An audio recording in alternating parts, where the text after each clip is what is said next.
Little House on the Prairie is the family drama that weaved its way into audiences' hearts right around the world. It's the opening scene that beamed into Australian homes for over 9 years. Little House on the Prairie focused on the adventures of the Ingalls family. We're home. We're home. And their life on the farm at Walnut Grove. And at the centre of the drama was the super nasty Nellie Olsen. Watch how we send it in. Stop! Played by Alison Arngrim, the character became one of the standout stars on the hit show. Wasn't she a good villain with those curls? Alison Arngrim joins us now from Hollywood. Alison, thank you for your time this morning. Oh, thank you. I'm just laughing again watching myself push people around. You were hardcore back then, Alison. I mean, your character became known as the Little House Brat. You originally auditioned to play Laura, so how did you get cast as Nellie? It was so crazy. You know, they called me and said, we're making a show about these books. And I'm terrible. I'd never read the books. I didn't read them till I got the show. And then I come in, Laura, and then I auditioned for the part of Mary, sweet little Mary, if you can imagine. And then they called me back for another part. And I didn't even know there was a Nellie Olsen. And I'm reading this, and I turned to my father, who was with me at the audition. I said, this is not a normal girl. You need to read this girl's a total... Well, you know what I can't say on television. Absolutely. And he said, don't touch it. You read it exactly like that. And I went in and I did. And Michael Landon and Kent and the other producers, they would not stop laughing. And they asked me to do it again. And I said, what do you want me to change? And they said, nothing. Just read that part about the house. They hired me on the spot. I'm not sure what that says about me, a person, if that's a compliment to my acting, but yes, I was the most horrible person they'd seen all day, and I was hired. You obviously nailed it. Now, audiences love to hate your character. How did that make you feel?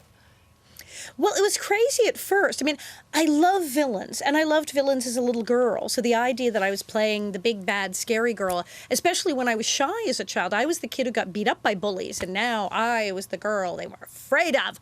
I like that, but I did have some trouble. I had someone throw a cup of orange soda at my head during a Christmas parade, and I got kicked and slapped and knocked down a few times. Weirdly, I took this as a compliment. I thought if I'm making people that angry, I must be doing something right. Wow, it's just a character, people. Relax. Laura, right? I know, right? Laura, played by Melissa Gilbert, was your on-screen enemy. We've been watching some of you on screen just then. But off-screen, you guys were friends. How was that?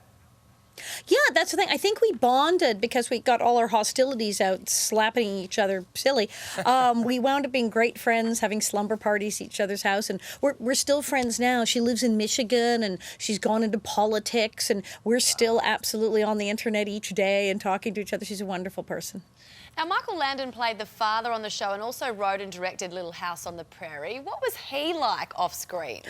Oh, Mike was amazing. I have to tell you, he was one of the funniest people I ever worked with. He had the most amazing sense of humor. I mean, well, you've seen there's episodes of Little House that are hilariously funny, and all our Halloween episodes, and he loved practical jokes, and he loved to laugh, and he liked working with the kids.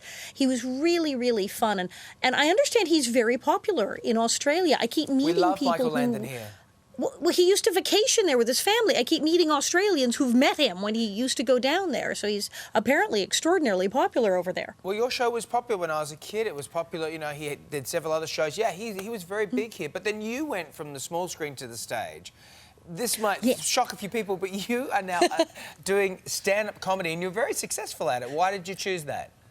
Well, thank you. I started doing stand-up even as a teenager while I was on the show to have something else to do. And then now, oh, good, you have a clip there from it. I have a one-woman show. It's called Confessions of a Prairie B-word.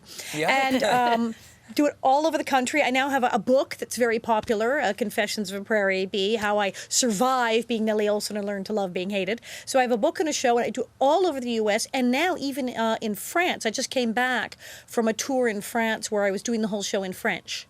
I think you need to. So you're bilingual, like your Eddie Izzard. Yes, I am. Yeah, exactly. In fact, I was very inspired by Eddie Izzard when he talked about doing a show in French. That's kind of when I said, I need to do that. Can you do your show in Australian? Can you come down here and Prairie it up down here? I would love to. Yeah, do we speak Australian? I mean, up here we think that means saying shrimp on the Barbie and stuff like that. No, we're taking over Hollywood. It's fine. There's plenty of us over there. We can give you a few lessons. But look, I would love to come down there and visit you and do my show. Please give me a call. We would love that. I know there's a few comedy festivals that are always booking things and they love to watch the show. Thank you so much for your time this morning, Alison. You have so many fans here from back in the day watching that, and you're not just a B word, you're more than that to us. Thank you very much. Good to see you.